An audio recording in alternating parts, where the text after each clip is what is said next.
It's dead, Jim.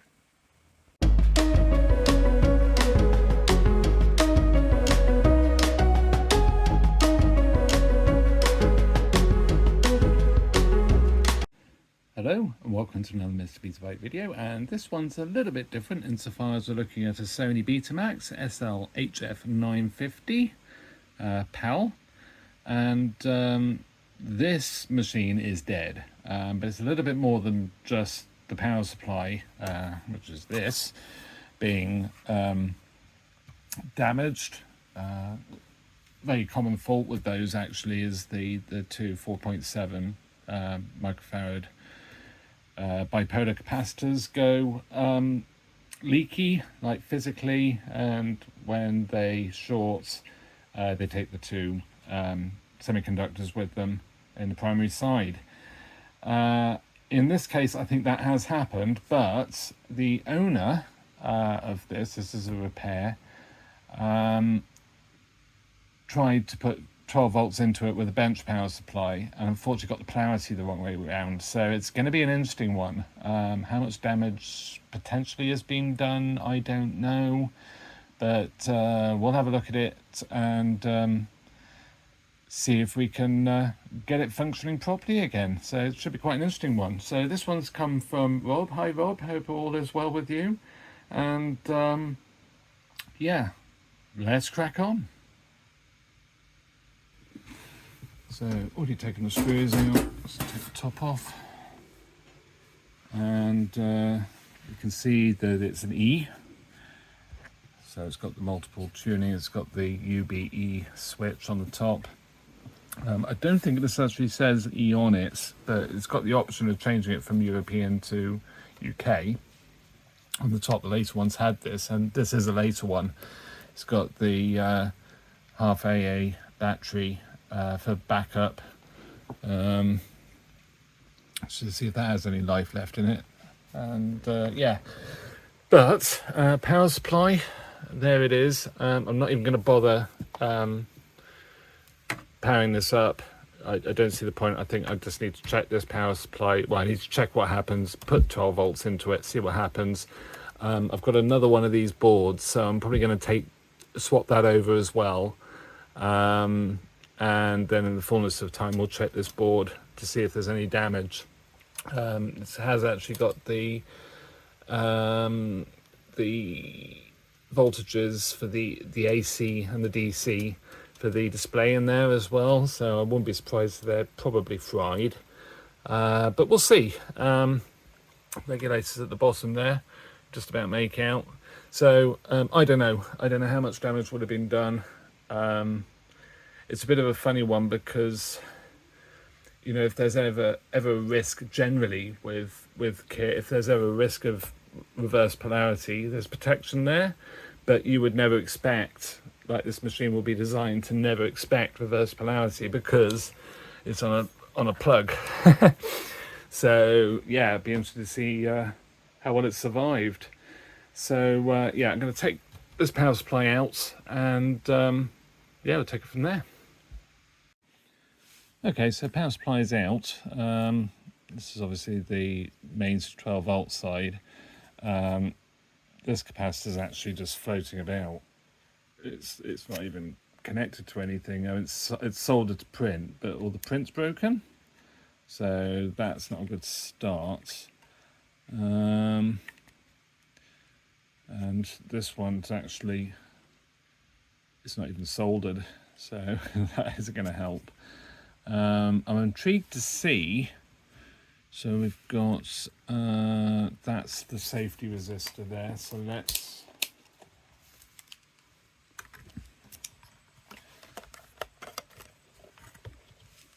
just see if that's popped. Yeah, of course it's popped.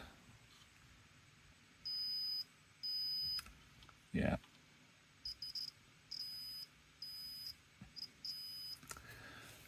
So both those transistors are popped, so that's that really. Okay, and then we've got this, and the lid's off the DC AC, and it looks like that cap's been changed. Well, it has been changed, but we've got all sorts going on under here as well. And the soldering's not so bad on that one. That one's been changed as well. Seems okay. I don't know quite what's happened there. Yeah, sort of intrigued to see what has actually popped. I mean, we've got 12 volts on the orange and the red. So that's going to there.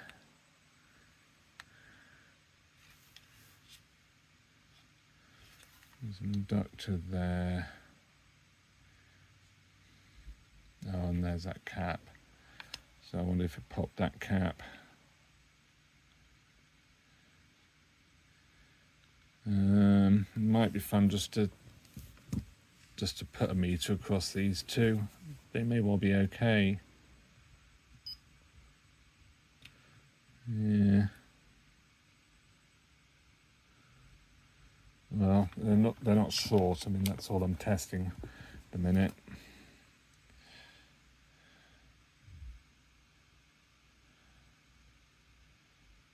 It's in the circuit as well, so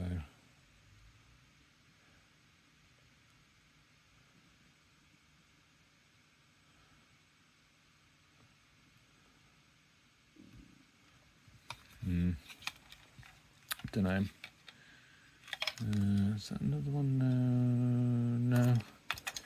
So, well, I'm tempted to swap this out anyways. I've got another board just to eliminate it, and we'll put 12 volts on here and see what happens.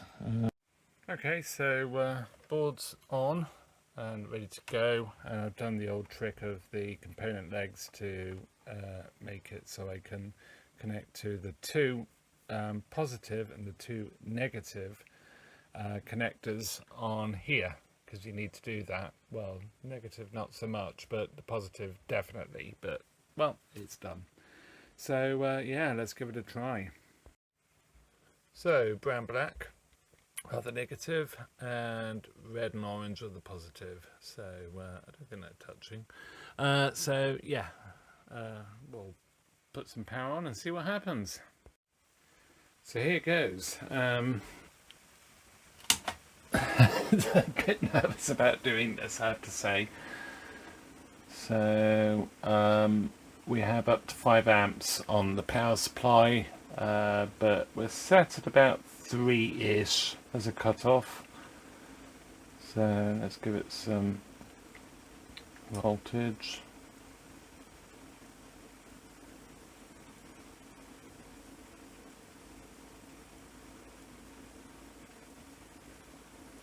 Oh, okay, so we're on. Quite a dim display. Let's get it back down to, and at the moment we're drawing about half an amp.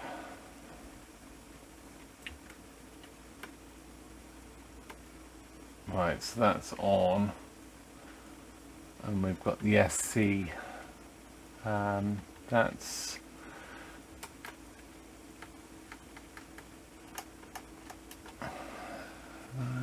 I recognise that fault. I've actually got that on that Laszlo's, this exact same fault, and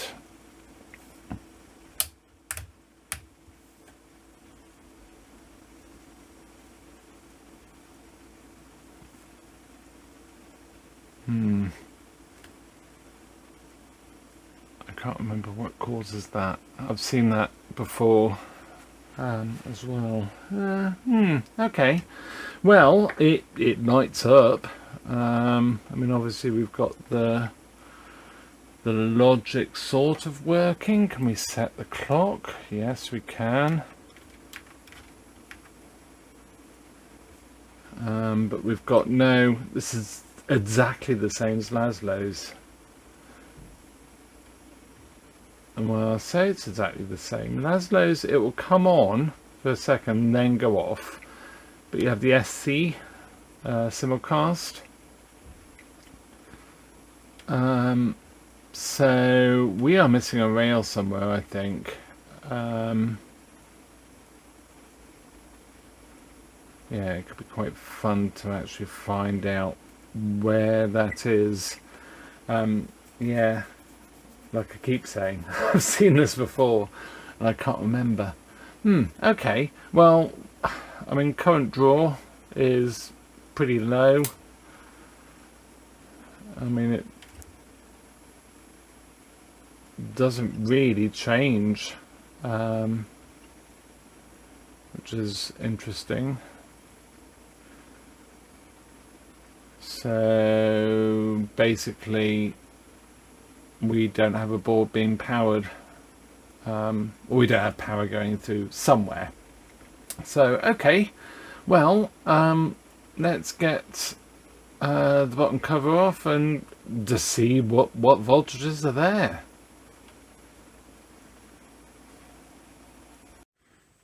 So I've done a bit more since the last segment. I took this off, and for some reason I sort of thought that it wasn't coming out of standby at all, so I was going to start looking at voltages around here, but that's not true. It is actually coming out of standby. I'm just not getting a standby lamp, or the on lamp, and originally I was suspecting probably voltages are missing from here, or there's damage here on the FR20 board.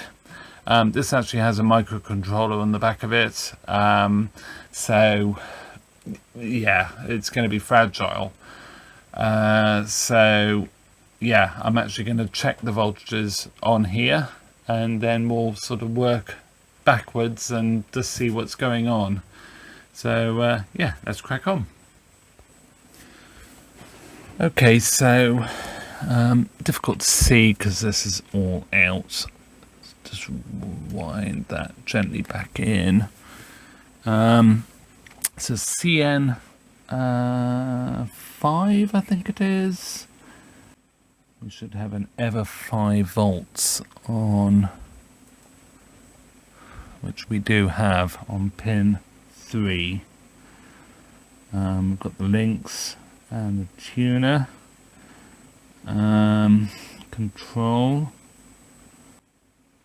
Then on CN2 we should have 9 volts. This is a switched supply.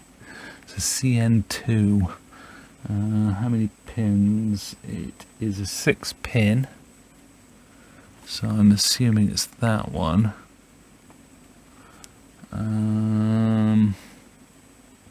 CN2 is pin 4, which I think is that one.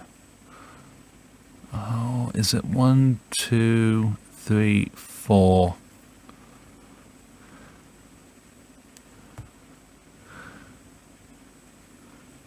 CN2. So I have no 9 volts. So I think possibly what I need to start looking at is semiconductor fuses like this one here, because they may well be blown, possibly. Another one there.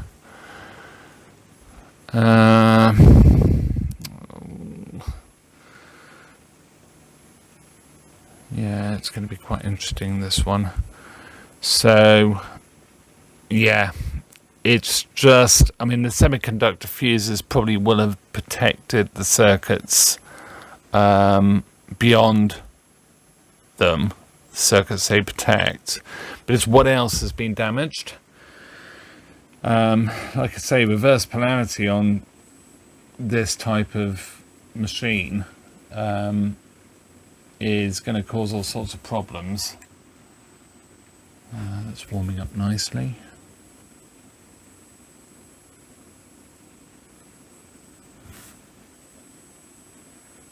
Yeah, it's just this SC, the simulcast.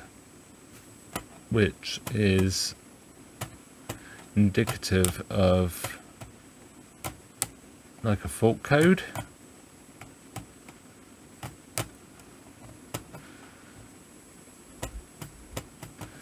So sound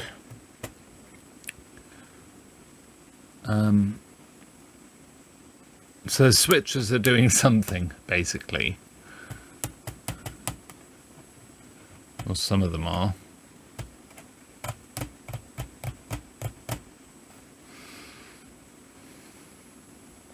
So there must be some power to here. FR must be a 5 volt here somewhere. Ever 5 volt white.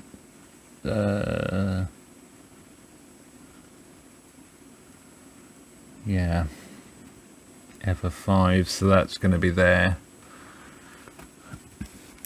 It's down here somewhere, I think.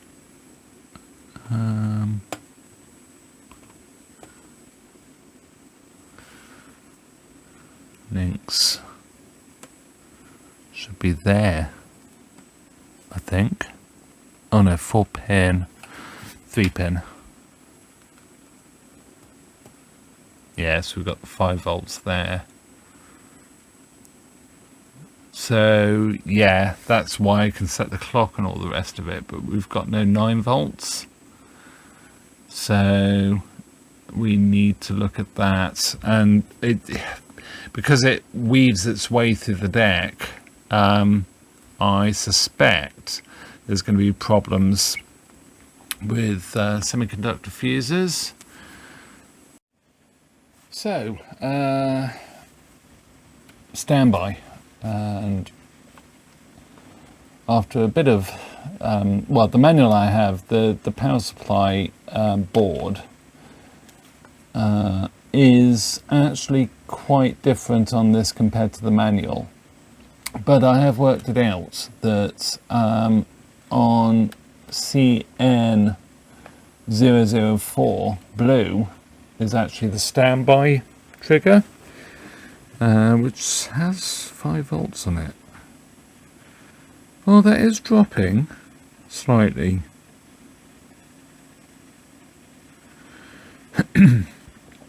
It's interesting. I mean, obviously I'm not getting anything from the relay.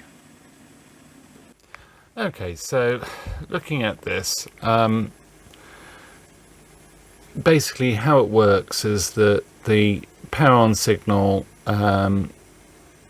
biases a transistor that basically biases another transistor to ground the 12 volt supply that's across the coil to energize the relay, to turn on the switched power supplies.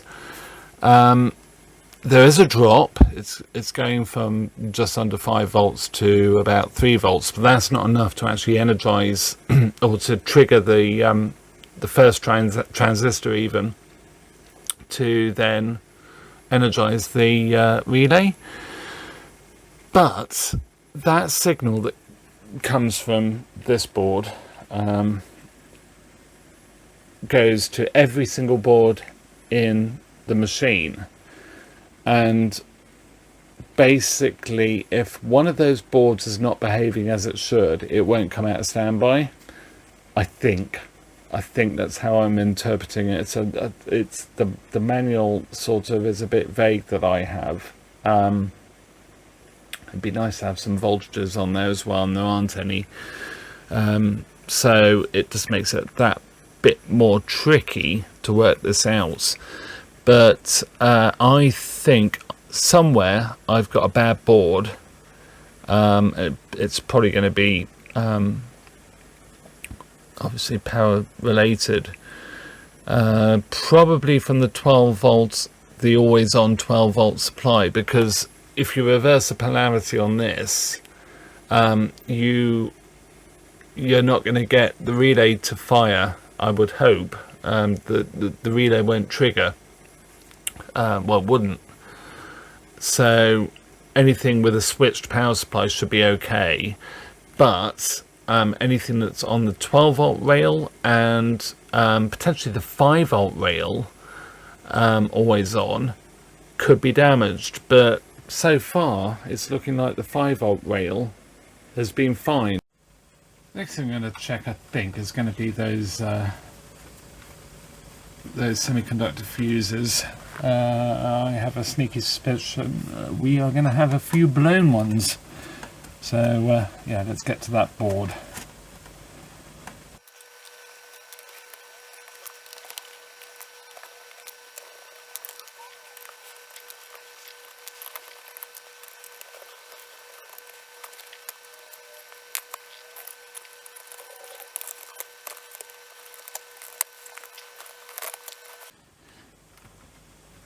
Okay, so we are checking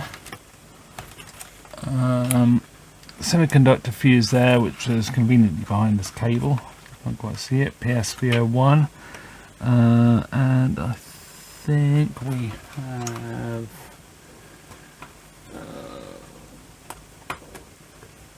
another one, which is up here. So let's just check those. Part of me is tempted to check voltages. I wouldn't have had to take the boards out, but well, broad as it's long, isn't it, really?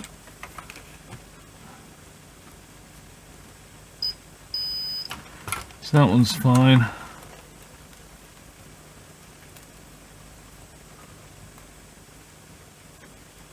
That one's open. I'm not surprised, to be honest. Let's just try that again. You can't see the meter, but you'll hear it. Yeah. So that one's open. So, do we have others? I can't remember, actually. So there's one there. I mean, basically it's going to be anything that's on that 12 volt rail that isn't switched. So let's just try that. It's fine. Q. You can tell them because they look like transistors, but they're flush to the board. So yeah, they're fairly obvious. Probably should have looked at the manual, really. So there's one actually there, replacing a link. There would have been a link there, but you can't see it at all, but they've obviously replaced a link with a fuse, semiconductor fuse, just to add an extra level of protection, which is quite interesting, I suppose. Can't see anything else. Like I say, I should have really looked at the manual, shouldn't I? But yeah. So because it's got long legs, I can actually do it from the top. That one's fine. Can't see any others at all, so that's fine. This board.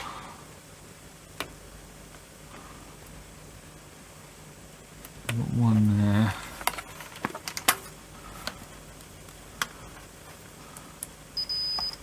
Just fine.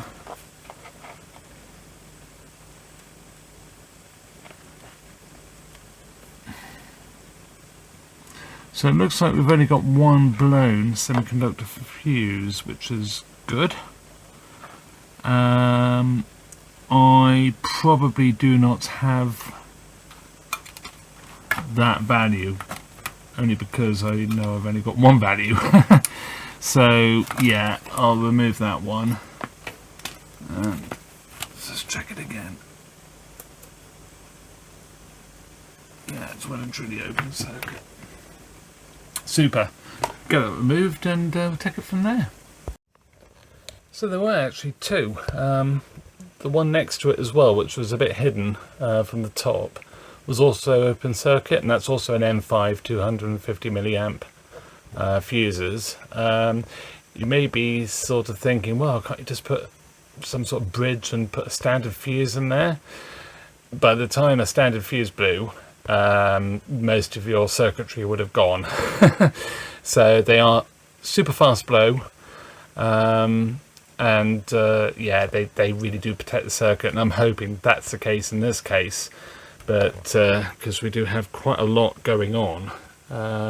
Thankfully I do have another board if the worst comes to the worst, but this is the right vintage of HF950, so no black tabs, everything is good, no rot. It's a really good board, so I really hope that this is going to be okay. But yeah, I'm going to put this back together and I guess give it a test.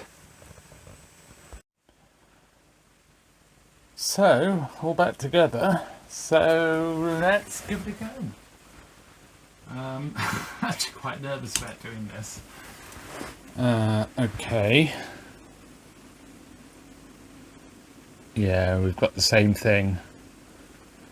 So, have the fuses blown again, or are we a bit further forward? Would have been so nice if that had just worked, wouldn't it? But reverse polarity, it's going to be a bit of a funny one. Okay, let's crack on. Really been around the houses with this one, and but I'm pretty sure I know what's going on now. Basically, the power switch goes around the houses to get to the strip here, which is timer clock strip, and I can actually see when you press standby, it very briefly drops and then goes back up to 5 volts, and when you measure it on the blue wire there, which is a standby in, to energize the relays to transistors that do the switching for that, it's basically just floating at about 3 volts, so this is just not properly working anymore. I'm pretty confident that's what it is. It is actually quite a simple circuit, but what threw me is in the manual it doesn't quite tell you that the actual link between here and here goes around pretty much, well, I think it does go around all of the boards. So basically it's so if you don't plug a board in, you can't get it out of standby, and you've only got basically the 12 volts, which does very, very little, and the ever 5 volts as well, which also does very, very little outside of when the machine's in standby. So that's actually quite cool. So I've dug about and I've found this board, but I've put poor display on there, so this VFD is not the best, and I've nicked the level sliders as well. So what I've decided to do is actually take the display off this one, swap it with this one, and obviously swap over these variable resistors as well, and see if that does fix it. I'm fairly confident. It'll then be, if it does work, trying it and seeing if anything else is broken, but it's looking encouraging. I did trigger this relay on by pulling, I think it was actually on the SS-50 board, pulling the black wire from a connector in there, which is actually the lead that comes from the FR33, I think it is, board, which is behind here, sort of the interface board between the sled electronics and everything else.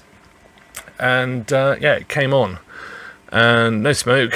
Everything seemed to work. I couldn't select functions because this thing is locking up.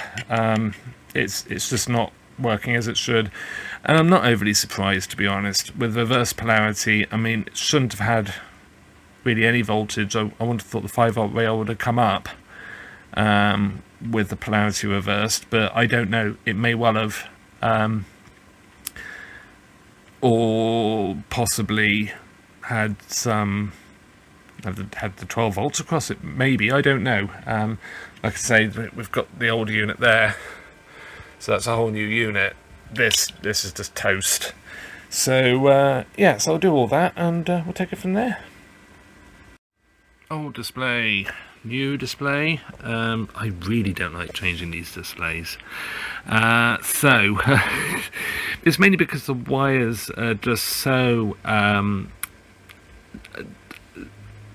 they don't move, they're not springy, they just never go where you want them to go.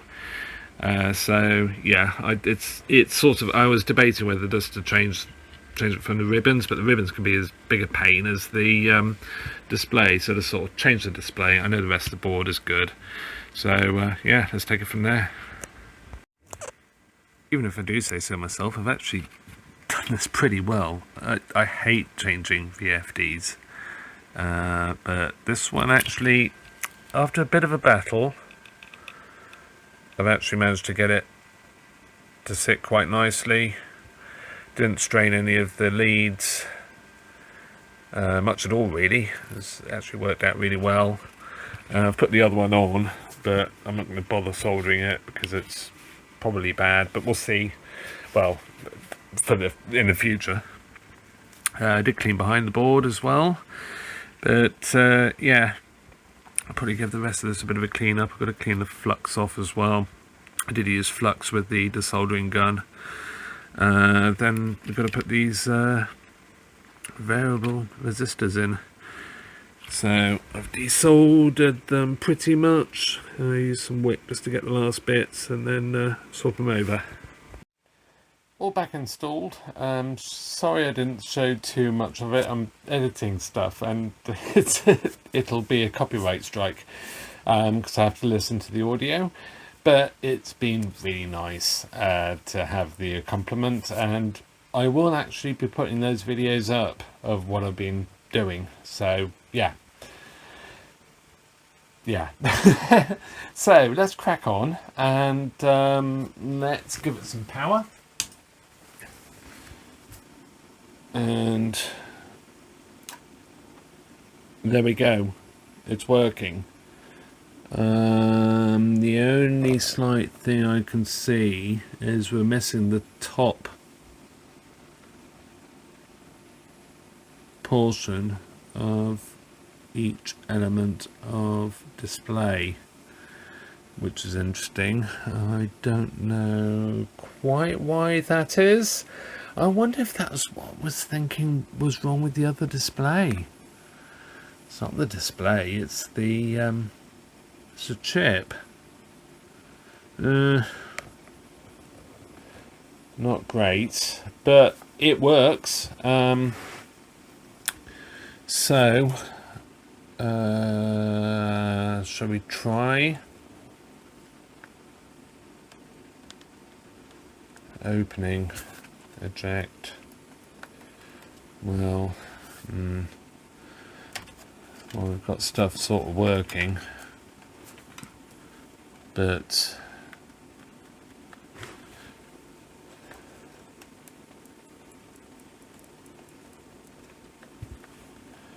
yeah, not going well.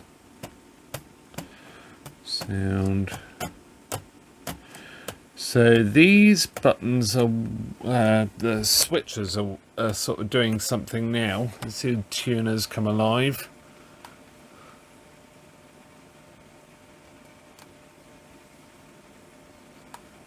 I'm not convinced there's not damage there, to be honest.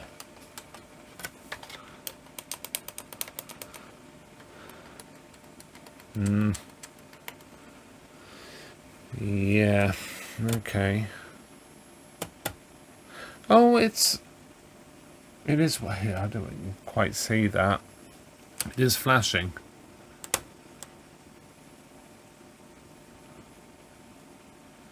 Yeah, so that is working. Okay, that's cool.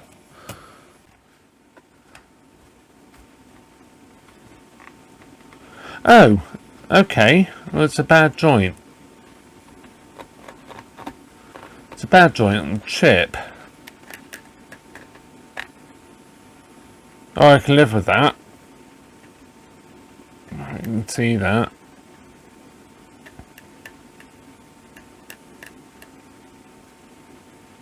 Ow, minus 30 volts across my hand.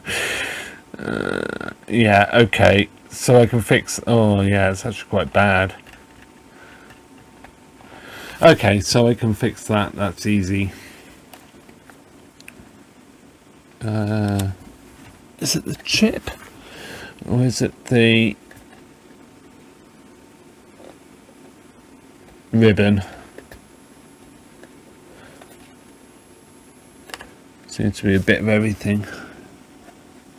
Just needs a bit of a resolder. Okay, well that's, well, yeah, there we go. That's fine now.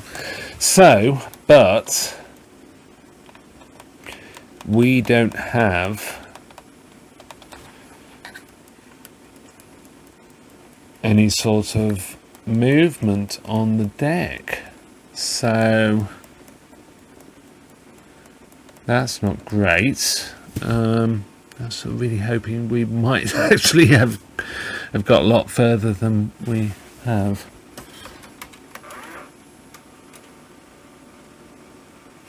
Okay. So I'm just flicking the switches.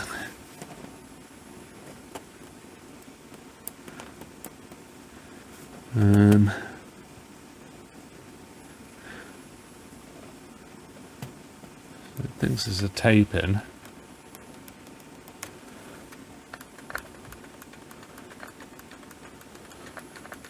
Yeah, there's nothing. Just wondered if that SS board is... God, the dry joints are really bad. It's going all over the place. So I wonder if the SS-50 board is actually bad. It's the only other one that potentially could have been damaged with reverse polarity. I say that, but it could be anything, to be honest. The meters board as well. The VU meters, they're actually powered all the time. Or there's power to the control circuitry for them. So they could well be bad as well, which could be interesting. But okay, well, at least we're a bit further forward. So yeah, I suppose time to investigate some more. So I've sorted out the display. It's actually really good, to be fair. It seems brighter with this chip, and the display I had before on here, I know was actually quite leaky. It had gone really dull, especially for the clock. You could barely see the clock. So yeah, you just have to take my word on that. But yeah, the problem with the digits missing was down to dry joints. I put a couple of pictures up of what they look like before and after. Also had some problems on the ribbon here. Just this one, the rest are all fine. Bit odd, but that's cool. So yeah, I'm hoping that this is now all good to go and good and solid. But we do have a problem that we don't have any sled movements at all. I don't know why I did that, because I haven't even put it out of standby. But I thought I'd check this semiconductor fuse, and obviously I hadn't, or I'd probed it, because it was open as well. So it's another one that's open. I'm just really hoping that because these are semiconductor fuses, they pop so quickly that everything else is saved. But we'll see. And we've still got the 12 volt out from the RF, and I just wonder what that's going to be like. I do have another one for what it's worth. But yeah, let's give it a go. So, oh, we're in business. Lovely. Okay, so I think, given all of that, I suppose we ought to try a cassette and see what else is wrong with it. So, yeah, let's crack on. Moment of truth, will it work? So, I have a cassette with hi-fi audio on. I'm actually capturing some video which will be in a future video shortly. So I'm using the Sony LCD screen, mini screen, and some headphones just so we get an idea if the audio is working. So let's turn it on. Project. Looking good so far. Heads have spun up. Let's press play.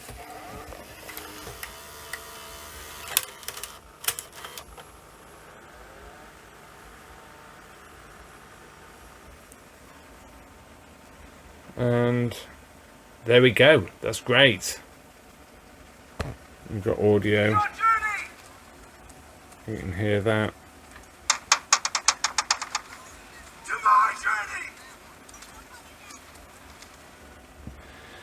So yeah, that's great. I'm really pleased and maybe a bit surprised how little was actually damaged. So tracking left, tracking right. It's a really nice machine, to be fair. Certainly worth saving. But ultimately it was just those 3 fuses and the clock chip. So actually not that bad, and obviously we had to change this. This was completely destroyed, to be fair. Well, I say completely destroyed. Yeah, it didn't do well. So yeah, just be careful if you are going to do this. Just make sure you get the polarity right and that you get the 2 12 volt on the 2 pins and the 2 negative or ground on the other 2 pins, and you'll be fine. But don't expect it to go well if you get it wrong. So this is part 1. There will be a part 2 because we've got the power supplies to actually, or the power supply to sort out, and I'm hoping we can actually do a bit of a modification and put a modern power supply in. And it really is quite some power supply, so I'm sort of quite looking forward to experimenting with that and seeing how we get on. If it works, it'll be awesome, to be fair. So yeah, might be worth just clicking notifications so you know when that one drops, because it will be quite cool if it does work, and interesting if it doesn't. So yeah, hope you enjoyed this one. Really great to get this machine up and running. It's such a lovely machine and very, very tidy.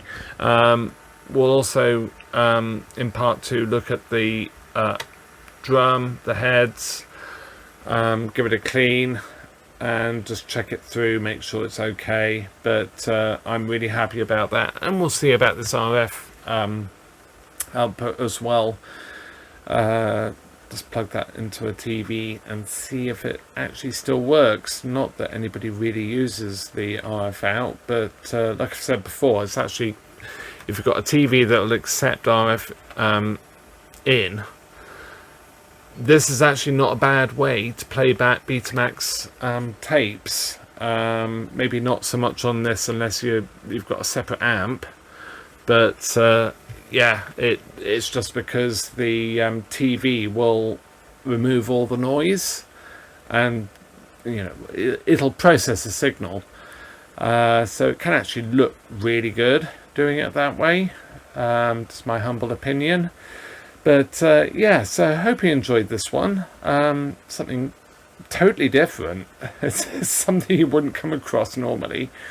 But yeah, really pleased with this one. So with that, thank you very much for watching, and I'll hopefully see you in another video. Bye for now.